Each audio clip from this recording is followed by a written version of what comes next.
Hi guys, I'm Sheena, the Sports Report Girl, here with another edition of In the Crease, my weekly recap of the top stories from the National Hockey League. So, the big news this week centers on the imminent return of hockey's #1 bad boy, Sean Avery. After being banished from the league and spending the last 2 months in anger management counseling, Avery is apparently ready for a sloppy second chance at his career. We're all familiar with the now infamous comments, which, as a woman, I've found to be crass and tasteless. But, I mean, they're also kind of funny. You know, in a gross-out comedy sort of way, like Superbad or There's Something About Mary. But his remarks were in no way deserving of the consequences which followed. The NHL wants their stars to be front and center with the media, but the minute they say something a bit controversial, they drop the axe. Should he have been hit with a big fine? Sure. You know, a game or two suspension? Why not? But 2 months? That's ridiculous. As for the Stars, Avery wasn't even welcome in the dressing room to apologize, which tells me his relationship with the team was already broken by the time this went down. If that weren't the case, wouldn't his teams have supported him? Wouldn't they have said, yeah, you know, it was a stupid comment, but Sean and Dion can sort it out themselves on the ice?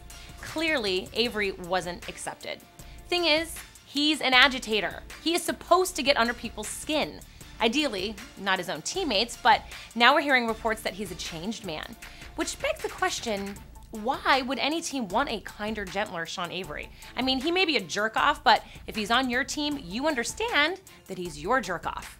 I mean, let's be serious. It's not like he was caught using drugs or went on some profanity-laced tirade a la Christian Bale. What the f*** is it with you? What don't you understand? Bottom line, he was right to call out the NHL for not promoting its villains. Because for my dollar, it is a lot more fun talking about this than how Iginla would make a great world leader, or how the other players in the league want to swap lives with Ovechkin. Speaking of Dallas, they, along with New Jersey, Washington, and Los Angeles, are all in the midst of notable win streaks. But it's the Stars' turnaround that impresses me the most. The Devils and Capitals are certain locks for the postseason, and the Kings may or may not break through the logjam in the West. But the Stars, a team that made it to the conference finals last year, struggled right out of the gate this season with injuries and a media storm by the name of Hurricane Sean. For months, it seemed they were skating in circles, but are now finally hitting their stride. Dallas is 8-2 in their last 10 games, including the recent drubbing of the Rangers.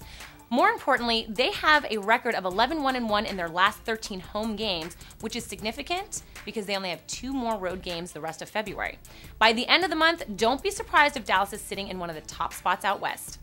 And finally, congratulations are in order to Alex Ovechkin for scoring his 200th goal last week in a loss to the Kings.